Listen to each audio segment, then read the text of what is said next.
day 2 of the mailbag. We had a lot of mail this week. So hopefully some of the questions are better than they were yesterday. Let's start off with from JCred101. The subject: even more bad news AEW. Hey guys, love the show. Long time listener. Respect both you guys. Both you guys takes and work, even though I don't agree at times. It's fair. We don't want you to agree with us all the time. You don't have to, right? That's an echo chamber. We specifically do not want an echo chamber on this show, right? Right. Listen and make up your own mind like we Right. do.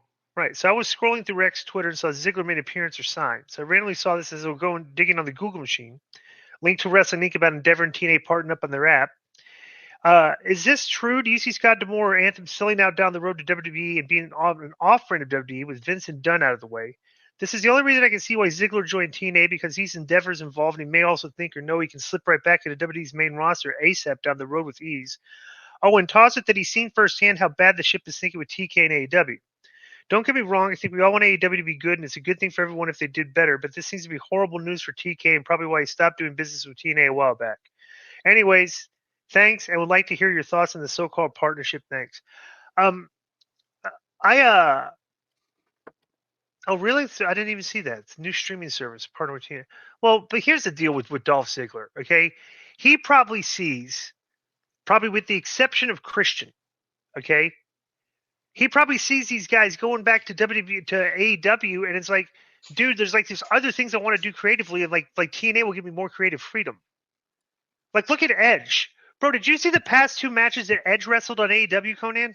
These past 2 shows, Dynamite and Collision? Yep.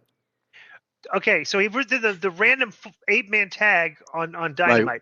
Right. And look at what they did with him on Saturday on Collision with our boy. Who'd he wrestle? Remember? Remind me. Lee Moriarty. Right. That's brutal. And they did a whole angle, too.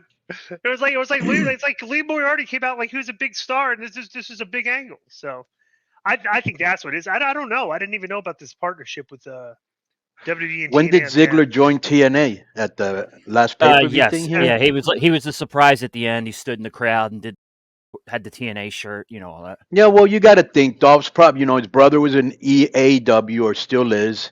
Probably tells him the places of, what it is. He probably makes really good money doing his comedy and whatever else he does and autograph signings. And he just probably doesn't want to put up with probably sees how everybody is used there. Nobody's really, what star is really used to their maximum capacity. Yeah, sure, he can get a lot of money, but a lot of people just, he was also getting a lot of money in WWE and he wasn't happy. You know what I'm saying? Yeah, and maybe he's looking at this and seeing like, I'm way too big to get pushed in here. Because I weigh like 220 pounds and stuff, and then like all the 180-pound guys are the guys that get pushed around here, so I'm too big. That was a good cheap shot. But he's a star, bro. Yeah, and plus he doesn't. The guy's rich. He's been there for forever. Right. So, Right. I mean, this guy was coming in, bro. He was like, he's got enough money to do whatever he wants to do for the rest of his life. Because he would fly. He'd be on the road. Would fly into Vegas to like see Motley Crue. Come to our club after the show, and they go and fly out in the morning and go back on the road again. Right. So, when you're a WWE star, as long as he's been, that he goes overseas and he's probably making a grip of money overseas, right? He's probably making a grip of money in those autograph sessions because I make a grip and I don't have as big a name as him, so he's gonna do fine, and he's probably getting paid pretty good by Scott. Right. Next is some fat factors. Subject is regarding a question about AEW no one has thought of, I think. Dear K100 crew, hope you guys are well. Coney, you look in good health. Joe, I hope Dexter is doing better in disco. Their man stuff and everything. You know what I'm saying? Oh, boy. Is this the guy? That's the their man guy? I have a question about AEW. Bet you've never seen that in an email before. Do you think AEW actually needs to be making money, which is why Tony Khan is running it in such a manner? The reason I say this is because the money being spent on AEW is not only chump change for Tony's father, but it also would make a pretty convenient money launder to avoid taxes for billionaires. So you think it's possible that AEW is purely there, unbeknownst to Tony, as a money pit for Shad to launder the money he doesn't want to get taxed on? This isn't laundering.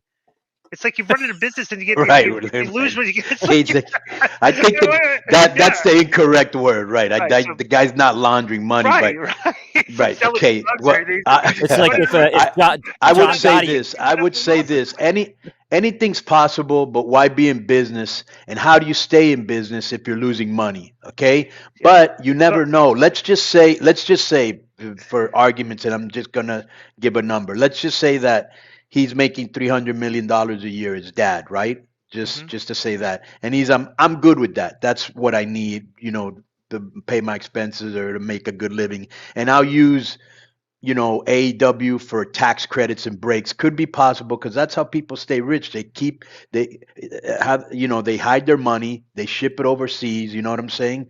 Well, I'm not saying that's what's happening. okay, But let me finish the email. There's a PS on this too, by the way. To conclude the email, PS, I heard that Preston Sharp, the infamous Their Man guy, was discovered in a Jersey motel deceased with a pool BB band from New Jersey engraved on the side.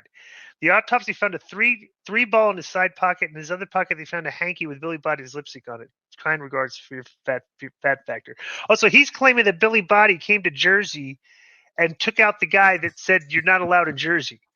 Yeah, right. Well, also Okay, let me say something. That PS is an exact Sopranos quote too. Yeah, Right. He's doing a Sopranos. Yeah. Right. So let me just make a point here too about bro. This is what people don't understand sometimes about about corporations. Okay, everybody's always complaining. Got to pay their fair share, bro. Sometimes companies don't make money. It's like you don't pay taxes when you lose money in a year. It's like a lot of these companies get like tax breaks because they take their business and they say, okay, look, we got to pay like 35%, or 18% corporate income tax, whatever it is. If you give us a 10% break on the tax, we will come to your town, open up a plant, and employ a bunch of people, and they'll be making them a lot of money. But I don't think people really understand that concept. You know what I'm saying? That's what tax breaks are for. You give a tax break for giving us your business. You giving our place your business. That's why you see a lot of movies are made like in Canada now instead of LA or Georgia. You know what I'm saying? Yeah, because they're giving them a break. Yeah. If they come to our town, give our economy a boost here. We'll give you a tax break on it. Right. So, like remember when Amazon was like, "Oh, we're not sure if we're gonna have a plant here, and York, every." Right. They were all, well, we'll give you tax break and we'll give you this and we'll give you that. Then AOC, they don't deserve tax breaks. It's like, okay, well, they're not coming to your town. Well, I'm not. Yeah. They're going somewhere else. Just giving the tax break. And you just cost a bunch of people good work because Amazon pays a lot of money. So that's Right. That's like that's unbelievable. Little common sense some of our politicians have. It's ridiculous. That's why accountants get paid so well. Like just real quick.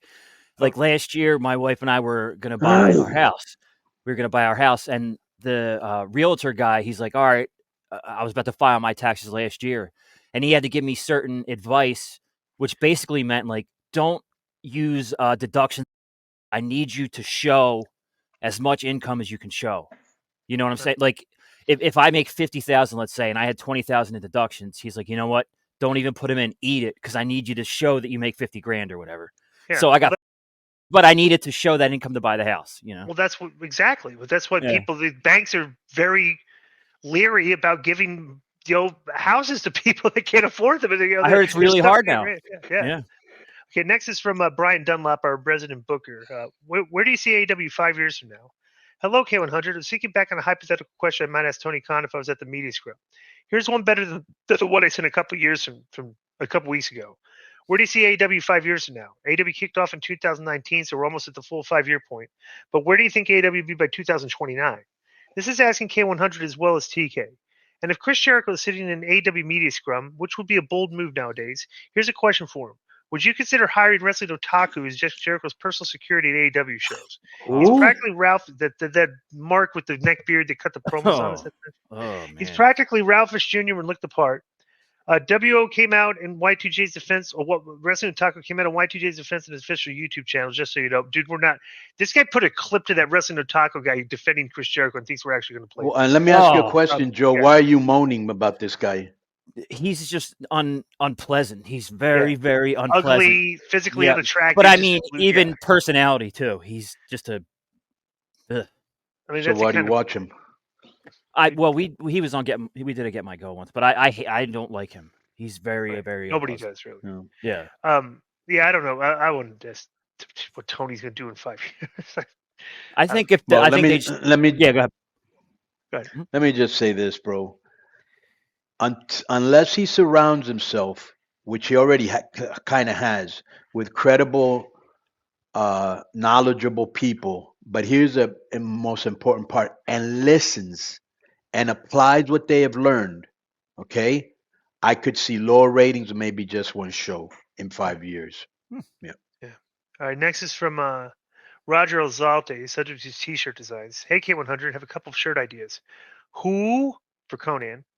I don't Disco. Stating, not hating for Conan. I'm a real worker. Disco. That's for me. Tremendous word for Latino. Conan. These are catchphrases and T-shirt ideas. I feel would go well on a shirt. Listeners would spend some coin on. What do you think, everyone? We don't take suggestions. So Wow. Next is from Jose Sanchez, subject is TK vote of no confidence. Hello, K100. Hope everyone is doing well. I am back from my suspension. Disco, I'll be sure to send you an apology sometime this year. Now down to business. Not sure if you saw Booker's comments on TK's latest tirade, but just wondered your thoughts. I know AEW is privately run, but at what point does someone like a Jericho, Buck, Omega go to TK and say either on X or I'm gone? Booker, I feel, is 100% spot on his thoughts and isn't treating this as a business. Thoughts? Thank you. That's Jose from Queens. P.S. Joe is a decent guy and is a step above Dallas, Billy, and KG, but is still a punk and a wimp and a twerp. Not a suggestion, just an opinion based on lackluster info he gave to Conan on Chris Van Fleet. Joe deserves a good old-fashioned Brooklyn, New York tushy kicking. 2011 Canadian Man of the Year, or what was he? Something like the Canadian most eligible bachelor. That was brutal. And then the worst thing is he puts nice. He has a man crush on him or something. Right. Probably does. Well put together young man. Well, I think the thing is that from Conan has spoken to people like company, but bro, Booker and guys like us, nobody is endorsing what Tony's been doing on Twitter, and maybe he'll realize, hey, I mean, at some point, the guy reads everything, right? He's reading all the criticism the way he's acting on Twitter. It's like, so it's up. I mean, we don't have to. What are they saying about me? What are they saying about my company? Nobody like Chris or anything has to go to Tony. They know he's reading all this criticism. So, bro, you're either going to learn or not, because nothing Chris or those guys are going to say to him is going to change what he's doing, So. And let me just say this about Booker, what he just said. I hadn't heard that until he put it here. But no lies told, bro, he sounds like what he is, a mark. An owner does not make you a leader. Being a leader does. Okay? Just like for years, I would tell people, just because you're in the main event does not make you a main eventer. And I doubt any of these guys are going to leave because first of all, they're all under contract. And bro, like they all have perks that they wouldn't get in WWE. You'd think that they would bring in Nakazawa, or I heard that girl Shida was Omega's girlfriend. Is that true, Joe? Because that's I just heard rumors about that, and I heard it was. Let's say I heard Riho, but I don't know if I'm getting confused. Okay, Riho, Shida, whichever one. Yeah. They would not take Nakazawa or just because he's going there, just like Brian Cutler wouldn't be coming with the Young Bucks or Luther wouldn't be coming with Jericho. Like all those perks they're getting there, they wouldn't get them in WWE. And all the perks, but when you love the business like they do, I think career satisfaction is more important than perks. You know what I'm saying? This is an interesting one. Giuseppe Morgante, subject is McMahon leaving hurt AEW. Did Vince McMahon leaving wrestling destroy AEW's identity? I think I understand what really ails Tony Khan. They lost their big bad villain, Vince McMahon. Yes, Vince is now considered a genius, a visionary, both a creative and business success story. But to most wrestling fans throughout these past few decades, he was the Goliath to the other territories' David. In the 80s, leaving dead promotion in his wake and stealing their stars. And in the new millennium, he's past his prime creatively and produced less than great shows. When AW started, WWE was awful, and AW was a true alternative, and Tony was a nice guy compared to Vince. But present day, WWE is a must-watch, and they do not have any Vince baggage. Thoughts? And that's Giuseppe Morgante. Bro, I think people are being way too critical of Vince McMahon's like I think they think that like the last few years of Vince McMahon was just they make it sound like it's a disaster, and he's gone. They still produce some great television with this guy. Bro, Vince McMahon was in charge of creative when they started that Bloodline story, which is one of the better stories that we've seen in a very long time in professional wrestling.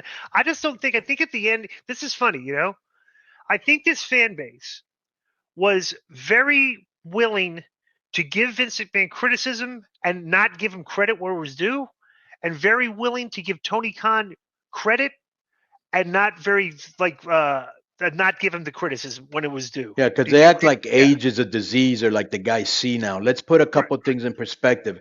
He was smart enough to take a plane to go see Cody to sign him up. That's what you do. That's how you do it. You do it in person. Okay? Mm-hmm. That's because that lets you know he meant business.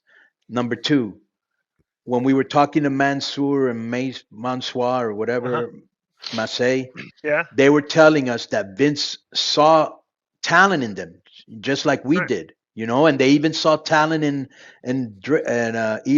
what's his name, LA Knight, right? They were saying, wow, he's got a great look and all this, until they told him, oh, he's 40 years old or whatever, right?